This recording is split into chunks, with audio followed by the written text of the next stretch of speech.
Trucks rolled slowly across the muddy road, their engines humming in the misty silence of a ruined morning. For the women sitting in the back, the journey felt endless. They had left behind the burning remains of their town, the shattered walls that once echoed with laughter. Now they moved towards something unknown, a camp they'd been told was run by Americans. Some whispered prayers, others simply stared at their hands, the dirt under their nails, the cold biting their fingers. They had heard stories, some cruel, some kind, but no one really knew what to expect. When the trucks finally stopped, the women looked out and saw rows of tents fluttering in the wind. A few men in khaki uniforms stood waiting. The stars and stripes hung quietly above the entrance gate. One of the women, Elsa, felt her heart thump faster. She gripped the edge of the wooden plank beside her and whispered to Marta, the girl sitting next to her, "Is this where they'll keep us?" Marta only nodded, her lips trembling as if she wanted to say something, but didn't dare. A soldier motioned for them to climb down. The women hesitated. The air smelled of wet earth and something cooking, something that didn't smell like anything from home. As they stepped out, the ground squelched beneath their shoes. One of the Americans, a tall man with tired eyes but a calm face, spoke a few words in broken German. No fear. Food. Soon it sounded strange, his accent, his tone, but something in his voice made them pause. Inside the camp, instead of shouting, there was quiet order. A few women were handed blankets. Others were guided toward a tent where a large pot was simmering over fire. The unfamiliar smell drifted again, rich, oily, and warm. Elsa wrinkled her nose. "What is that?" she whispered. "Smells like tomato," another woman murmured. "Maybe soup." Then one of the soldiers chuckled and said to another, "That's meatballs and spaghetti." The words sounded like nonsense. To the women, a mix of English syllables that made no sense. They exchanged confused glances. Marta whispered meat, balls, and Elsa frowned. Spaghetti. The Americans laughed softly, not in cruelty, but in amusement. One of them tried to explain by pointing to the pot, mimicking rolling something in his hands, then pretending to eat noodles. The women slowly began to understand, and, for the first time since they'd been captured, a small smile appeared on Elsa's face. When the bowls were handed out, steam rose into the cold air. The red sauce, thick and strange, stained the wooden spoons. Elsa took a hesitant bite. The taste exploded. Salty, tangy, rich. Nothing like the watery broth she'd known for months. Marta coughed lightly, her eyes watering, then began to eat faster. The soldier nearby smiled, nodding. "Good," he asked. Elsa didn't understand the word, but she nodded anyway. After the meal, the women were led to small tents, where thin mattresses lay in rows. It wasn't home, but it was dry. Elsa lay down, listening to the distant crackle of the campfire outside. For the first time, she didn't feel entirely like an enemy. The sound of laughter, foreign yet gentle, drifted through the air. She remembered the words she'd heard earlier. "That's meatballs and spaghetti," and tried repeating them quietly to herself, the syllables awkward in her mouth. Marta giggled softly in the dark, and Elsa whispered again, "Meatballs." And SPAH-GEH-T. Double quotes. They both laughed, covering their mouths like children, afraid of being scolded. Later that night, the American who had spoken earlier walked past their tent, carrying a lantern. He glanced in and said softly, "Sleep. Good." His German was broken, but the warmth was unmistakable. Elsa nodded, unsure if she should reply. "Then," whispered Danka. He smiled and moved on. Outside, the night was calm. The moonlight caught the torn edges of the camp flag, making it shimmer faintly, like something fragile but still standing. In that quiet, Elsa thought of her village, the people she'd lost, the fear that had followed her for months. And now, among these strangers, she felt something she hadn't felt in a long time. Safety. It wasn't friendship, not yet, but it was a start. The food, the laughter, the small gestures, they were pieces of something human that had somehow survived the war's cruelty. She didn't know what tomorrow would bring, but for that night, meatballs and spaghetti became a symbol of peace, as strange and distant as it seemed. She closed her eyes, the smell of tomatoes still lingering on her hands, and drifted into the first peaceful sleep she'd known in years. Morning came with the soft shuffle of boots on gravel and the low murmur of voices outside the tents. The fog that had rolled in overnight still clung to the ground, turning everything a pale gray. Elsa woke to the faint smell of smoke and coffee drifting through the air. For a long moment, she lay still, unsure whether she was allowed to move, until a voice called from outside, "Breakfast." The word carried easily across the damp air. Even without understanding it, everyone knew what it meant. The women filed out slowly, clutching their thin blankets around their shoulders. The camp looked different in daylight. It wasn't the nightmare they had imagined. There were rows of neat canvas tents, a flagpole in the center, and a group of soldiers setting up tables made from wooden crates. The air was cold, but somewhere in that place was a strange calm that none of them had felt in months. A short American with freckles and a crooked smile waved them over. He pointed at the pot simmering on the fire. Grinning. "Breakfast," he repeated, then tapped the side of the pot. Steam escaped, carrying a smell of coffee and something sweet. The women hesitated until he scooped a lot into a metal cup and offered it to Marta. She sniffed it cautiously and blinked. "Chocolate," she whispered. The soldier laughed softly. "Yes, chocolate drink." She took a tentative sip, and her eyes widened. It was hot, rich, and so sweet it made her cough. Elsa stared in disbelief. She had almost forgotten what sweetness tasted like. As more cups were passed out, the camp filled with quiet surprise. A few of the Americans watched, smiling. One mimicked stirring sugar. Another pointed at a tin labeled cocoa. The women repeated the words slowly. "Ko," and the soldiers nodded, amused. For a few minutes, the war felt very far away. Later that day, the soldiers brought out another meal. The same tall officer who had spoken gently the night before lifted a ladle high over a pot and said, with a grin, "That's meatballs and spaghetti." The words sounded musical, almost playful. The German women glanced at each other in confusion. "Spaghetti," Elsa murmured, trying to repeat it. The soldiers laughed, not mocking, just entertained by the attempt. One of them twirled his fork dramatically to demonstrate. The noodles slid off, landing back in the pot with a splash, and everyone, Americans and Germans alike, burst into laughter. It was the first sound of shared joy in that camp. Marta covered her mouth, giggling until tears formed in her eyes. Elsa felt something loosen inside her chest. It was absurd.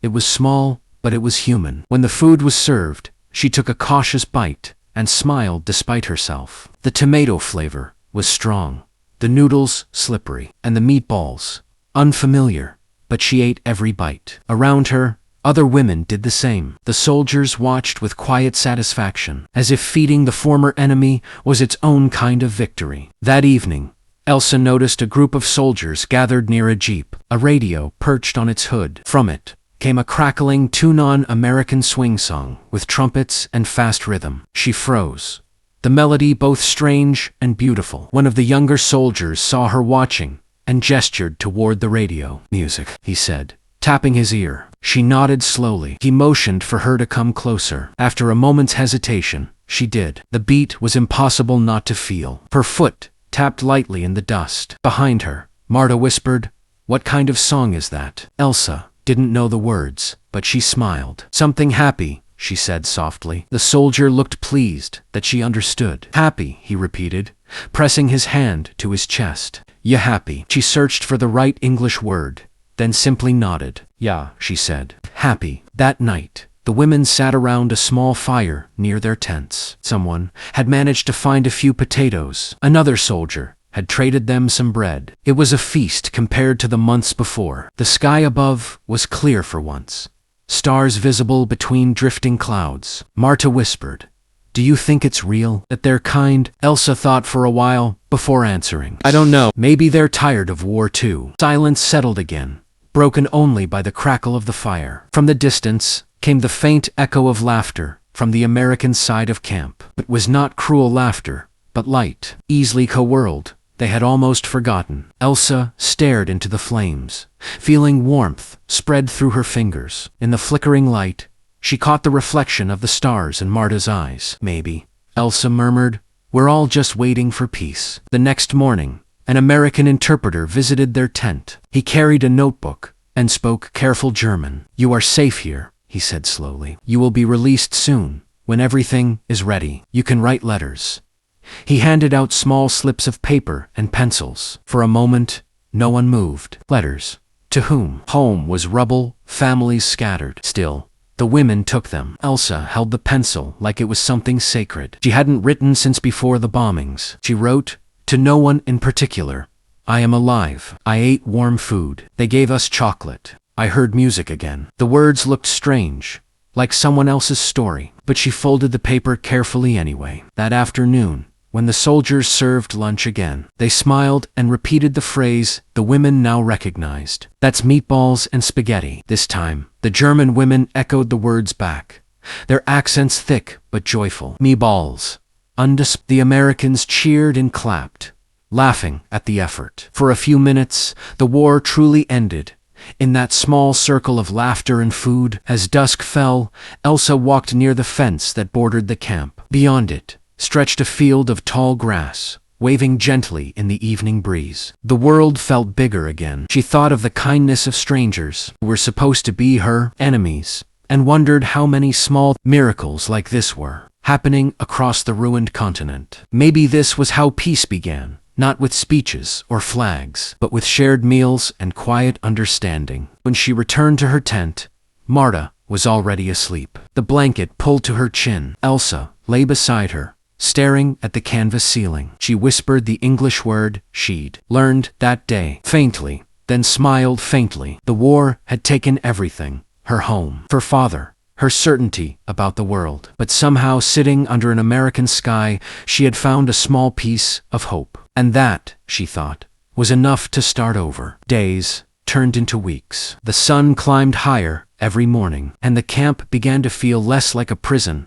and more like a strange, temporary village. The American soldiers had stopped standing with rifles at all times. Instead, they waved when the women passed by. The fear that once gripped Elsa and the others was fading, replaced by something gentler curiosity. One morning, a young soldier named Frank was repairing a torn tent flap when Elsa approached carrying a bucket of water. He looked up, smiled, and said, "Morning." Froze for a second, unsure how to reply. He pointed to the rising sun and repeated, "Slower." "Good morning." Elsa blinked, then tried. "Gut mornin'." Frank grinned and gave her a thumbs up. Perfect. That single exchange lit something inside her. Later that day, Elsa gathered the other women. "We can learn their words," she said. "If we can speak, maybe they will listen." So, in the evenings, after supper, they would sit together and repeat the phrases they had heard. "Good morning." "Thank you." "I am fine. My name is..." They laughed at each other's accents, sometimes giggling until tears ran down their cheeks. For a few moments, they were not prisoners or enemies. They were women, trying to remember how to live. The Americans noticed. Soon, a few soldiers began visiting their tents after duties, bringing paper and pencils. They drew pictures to explain words: sun, sky, tree, coffee on. The women repeated them eagerly. Frank would point at himself and say, "Frank," then at Elsa, "You." She hesitated before answering. "Elsa." He repeated it carefully, like it was a precious word. "Elsa." Something quiet passed between them, a small spark of understanding that needed no translation. By mid-May, the camp had changed. The laughter of women mixing with the easy chatter of soldiers filled the air. Some of the German women helped cook or clean. Others tended a small garden near the fence, where the Americans had allowed them to plant potatoes. It wasn't much, but the work gave them a reason to rise each morning. One afternoon, while Elsa was scrubbing a pot near the water barrel, a commotion broke out near the gate. Two American soldiers were arguing loudly. A jeep stood nearby, its tire punctured. One soldier slammed his fist against the hood, cursing. The other muttered something about orders and walked off. Elsa froze, fearing it would turn violent. But instead, the angry man sat on the ground, rubbing his face. His shoulders trembled slightly. She realized he wasn't angry. He was exhausted. For a moment, Elsa saw not a soldier,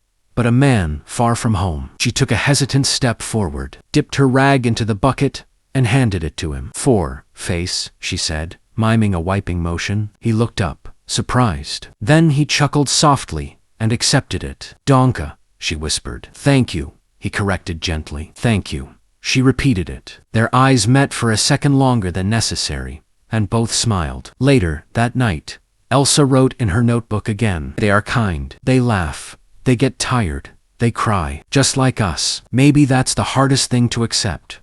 That we were told they were monsters, but they are only human." A few days later, the soldiers decided to host something they called a picnic. They moved the tables outside the mess tent, spread blankets on the grass, and brought out canned fruit and bread. The German women watched in confusion until one soldier gestured for them to sit. Elsa hesitated, but when she saw Frank waving her over, she joined. Someone turned on a radio, and soft jazz filled the air. "Eat," Frank said, offering her a slice of peach from a tin. She stared at it looked golden, glowing under the sun. She hadn't seen fruit in months. She took a bite, and the sweetness flooded her mouth. "Good?" he asked. "Ja," she replied, smiling shyly.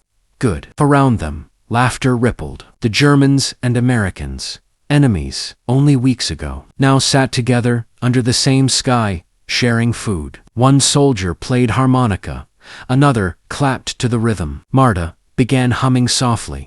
Then, a few of the other women joined in. For a few minutes, it sounded like peace had finally arrived. Not through politics or papers, but through music and shared humanity. When the song ended, Frank turned to Elsa and asked homewhere. She looked down, the smile fading. "Berlin," she said quietly. His expression softened. She nodded. "No home now." He looked at the ground, silent for a moment, then said, "Me, lost brother." France. Elsa's eyes widened. "You," he nodded. "War takes everyone." That evening, Elsa couldn't sleep. She sat by the fire, thinking about his words. For the first time, she understood that grief had no side. Everyone had lost someone to the same senseless storm. She whispered to herself, "War makes us enemies, but sorrow makes us the same." One morning, the interpreter came again, this time with a list. "Soon," he said, "some of you will go home." A murmur ran through the camp. Home. What did that even mean anymore? Some women wept. Others smiled nervously. Marta clutched Elsa's hand. "If we leave," she whispered, "will we ever see them again?" Elsa didn't answer. Her throat tightened too much to speak. That afternoon, Frank found her near the fence, folding clothes. "You go?" he asked. She nodded slowly. "Maybe." He reached into his pocket and pulled out a small silver button. "For you," he said. "Lucky." She stared at it. It was from his uniform. "No," she protested softly, but he shook his head. "Keep. You remember, peace." Elsa closed her fingers around the button. For a moment, she didn't see a soldier. She saw a man who wanted her to believe in kindness again. She whispered, "Thank you." Frank smiled. "You say it perfect."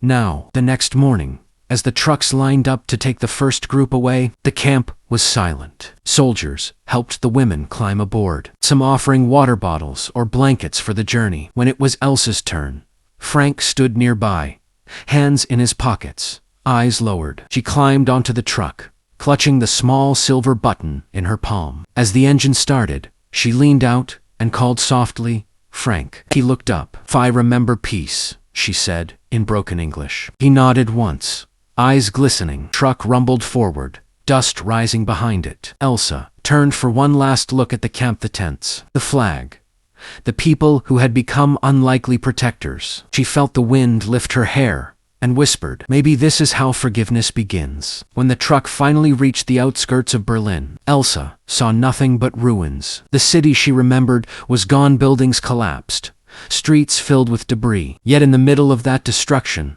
she still held the silver button tightly. It was proof that kindness could survive even in the ashes of war. That night, she wrote her final words in the notebook. "They gave us food, laughter, and a chance to speak again," they said. "That's meatballs and spaghetti." And we laughed because none of us knew what it meant, but maybe it meant hope. If they could smile at us after all this, maybe the world can begin again. She closed the notebook, placed it beside her, and for the first time in years, slept without fear. Weeks later, Elsa stood at the edge of the broken bridge, leading into Berlin. The silver button, warm in her hand. The city was silent, except for the wind, whispering through shattered windows. She had survived war, fear, and hunger.